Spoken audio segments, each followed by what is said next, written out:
Now, only last week, the IMF published its findings after a mission to Nigeria by its team led by Ms. Jasmine Rahman. The team, among its findings, stated that real GDP is recovering, but unemployment and inflation remained elevated. This position is further exacerbated by the coronavirus pandemic and its consequences. Now, how will jobs be shaping the recovery path post-COVID-19? This is our focus this morning, and I have with me an economist, Tope Fasua, who will be speaking to the issues. You're welcome to Business Express this morning. Good morning. It's good to be here. Great. So now, the report by the IMF had some very outstanding findings, and of course, employment levels have continued to reduce. In fact, beyond the pre-COVID-19 levels. What does this mean? Well, it's to be expected, really, because it's not even only a Nigerian phenomenon. It's all over the world. When you have such a phenomenon as COVID, a pandemic, once in a century kind of event, that had everybody closing down shop, everybody staying at home, businesses shutting down, people being laid off, small businesses folding up, and so on. It's to be expected that this will happen. However, like I've been telling people, a boom is coming. A boom is coming. And in fact, in some parts of the world, you know, largely in some of the developed countries, they're already beginning to experience a boom, because after every pandemic such as this, or after every world war, comes a major boom, you know. So we should also, first of all, understand that that is the trajectory, and also get prepared for that boom. But for now, it is normal that the level of unemployment will be elevated than what it was pre-COVID, even though we've really never done so well in terms of employment generation, and you know what in economics we call achievement of full employment. We haven't actually really done well as a country, so this has only exacerbated our scenario, and I think our job is cut out for us to double down and do better than we were doing.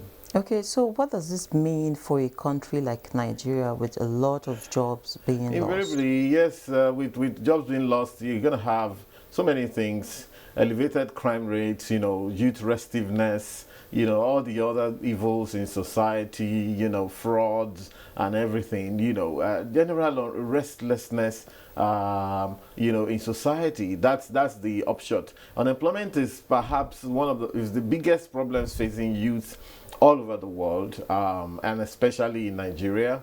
And it's a major issue in economics. Slice it or dice it. The government, at the end of the day, is in charge of providing, of at least targeting employment for its people. Not necessarily the private sector. The private sector can help. But the government, okay, any sitting government must worry about unemployment on a daily basis. So if you are co-opting the private sector, or you're doing something out of the box yourself, you have to do something to take people off the streets. And you can see Nigerian government, of course, I mean, you read about NYIF just now, Youth Investment Fund or so, and the number of people they've disbursed to. You know, it's important to emphasize that that's a loan, not a grant, because you'd wonder that I think that quite a number of people have collected such loans in this country, and then they just keep quiet about it. Some people think, oh well, this is my share from the government, That's not you know, cake. and that's not right, you know, because if government is pushing out those kind of monies, you expect that, okay, fine, if people use it the way they said they would, perhaps there'll be less problem in society. It's not only NYIF, there's AXMI's loan for small and medium enterprises, there's anchor borrowers loan and all that stuff. There's all sorts of things that government has pushed out, because we now live in an age of what we call neo-Keynesianism, whereby economies have had to go back to the teachings of Maynard Keynes in the 1930s to say, you know, when everything breaks down, government must step up. No matter what, government must step up. Sometimes you have to print and spend, but government must step up, you know, because if you say you should wait and say in the long run everything will come back to normal, according to Maynard Keynes, he says that in the long run we're all dead, you know. Yeah, so we would want some of these things to continue, and for people to be honest, for Nigerians to be honest, to use these monies, even though I don't believe that's the final solution, but it is also part of the solution. Okay, talking the solutions now, what are the type of jobs, because jobs have naturally changed, right? Yes, so what are the type of jobs that we need to propel growth, considering all the variables before us? I think before even thinking about jobs to propel growth, you know, we need to think about jobs jobs to ensure stability. You know, because we live in very unstable times now. Some people are asking for Nigeria to be split and all that. All of that, many times, is just a reaction to tough times, really.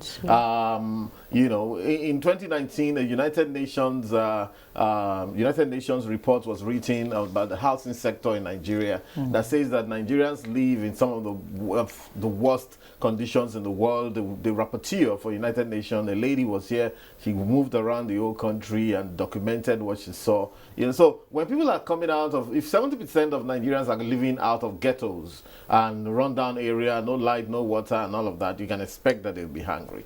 But I would say that beyond looking at the new kind of jobs that are around now, because the kind of jobs that are around now are things in the area of analytics, you know, high tech kind of jobs, you know, robotics, you know, knowing how to work artificial intelligence, Internet of Things, you know, those kind of sophisticated jobs, those ones will be there. Number one, they will not employ the millions that we have.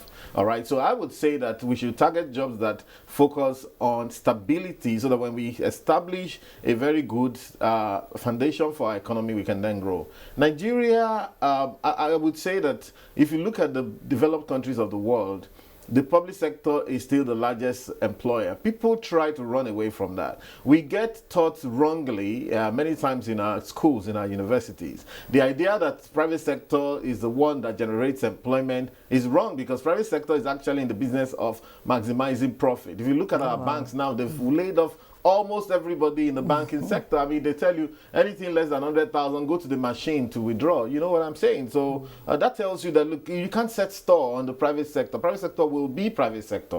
But you see, because we have not created the foundation for our economy, then we're in trouble. So area of security, for example, if you don't fix security, you're never going to have businesses that will thrive. So what do you do about security? Is either you employ machines or you employ human beings. In your own interest, I think it's better you employ human beings. Because if you use machines to control human beings, in a while the human beings will revolt against the machines. You know, so you're better off, you know, distracting people. They call it creative distraction. Let the people you know, man their own security. Things like education sector, we are not doing well at all. We have almost 15 million children on the streets in the whole of Nigeria. You know, you need to take them off the streets, and that means two things. That means you need to rejig your educational sector. You're going to need a lot more schools, you're going to need a whole lot more teachers, and then you're going to need a brand new social services sector. The way it's done abroad, we don't even have to reinvent the wheel. You know, abroad in the United States, for example, there's 680,000 people that are employed in social services. All they do,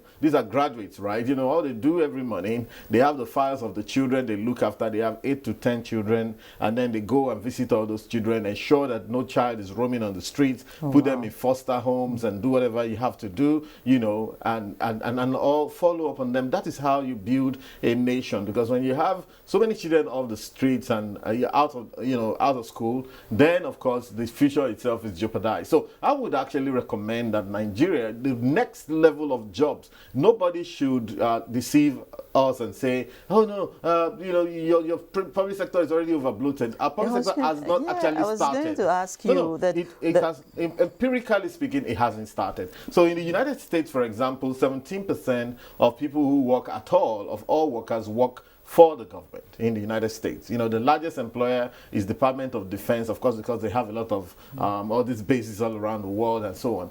You know, 3.7 million people is employed by the U.S. Department of Defense. In the United Kingdom, 21% of workers work for government. The largest employer is the National Health Service. So that tells you where the opportunities are. Defense or security, health sector, environmental sector, we haven't even started, you know, educational sector, social service sector.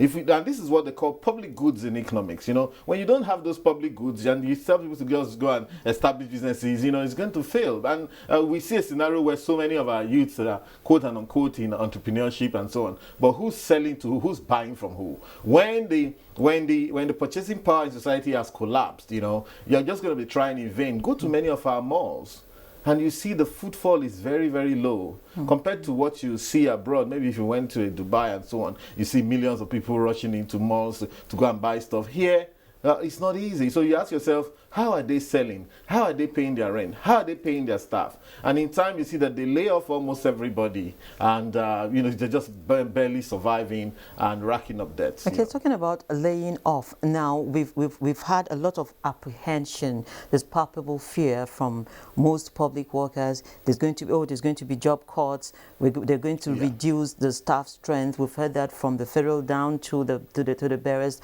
minimum. Can we afford that now? We certainly can't afford that, and we have to be extremely careful, because when you mentioned the local government now, I remember that Kaduna State Governor was saying that he wants to ensure only 50 staff per local government. Look, so you see, we've got to be very careful, because there's some sort of ideology war going on right now. You want to have 50 staff per local government. Now, let me say this very clearly. The thing is that we don't need people in local government secretariat or state secretariat or federal government secretariat. That's not where we need the staff, okay? So but where do we need for them? our own good, you know that most of our villages have no government presence at all.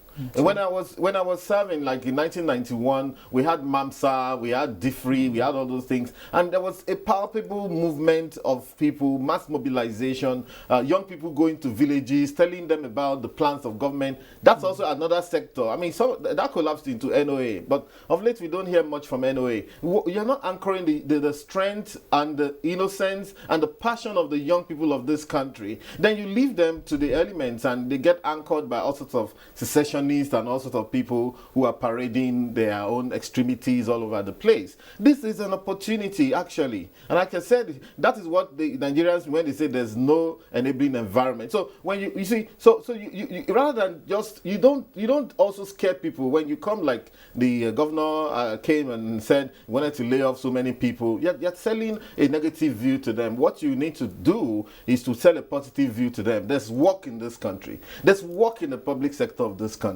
Not in the secretariat, but outside. We need people to be outside. Look, I'm telling you, 15 million children out of school, you probably should be employing about 200, 300,000 teachers, to be able to take care of those people. The ones that are in school don't even have teachers. When I moved around the country in 2018, thereabout, when I was doing some campaign and so on, I saw many schools that had only one teacher. Some had none. If you were lucky, you'd find 2 teachers in a public school. If it was a very important school, you find 3 teachers or 4 teachers. And the world is talking about reducing the number of students to teacher ratio and so on. That let a teacher be in charge of maybe 30 children, so that you can actually impart. So we haven't actually started. And where we're going to start, you see, we can rigmarole all over the place, talk about entrepreneurship, give out all sorts of loans and all of that.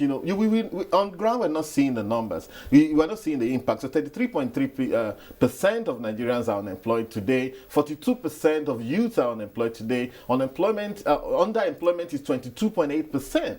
So meaning that more than half of Nigerians who should be working are not working. And of course, this is also going to help us in reshaping the minds of Nigerians away from this get rich or die trying scenario. The whole idea of going into entrepreneurship is everybody's trying to be a billionaire, a millionaire and all. You don't need that, really. There's nothing wrong in a honest day's job, dignity of labor, working as a teacher just out of university, working as a teacher for 30, 40, 50,000 naira for the next 2 years before you move on to something else. Absolutely nothing wrong. In the environmental sector, we could generate 2 million jobs in this country today. Nigeria has now become the country with the highest incidences of open defecation, for example, all over the country is a major problem. Just last week, I said Ghana is planting. I'm told that we need to end this conversation now. So there's so much to do in Nigeria. Nigeria has not started, and I think that it's an opportunity, all these challenges we're facing. Oh, thank you so much, Mr. Tope Fasua, for always shedding lights.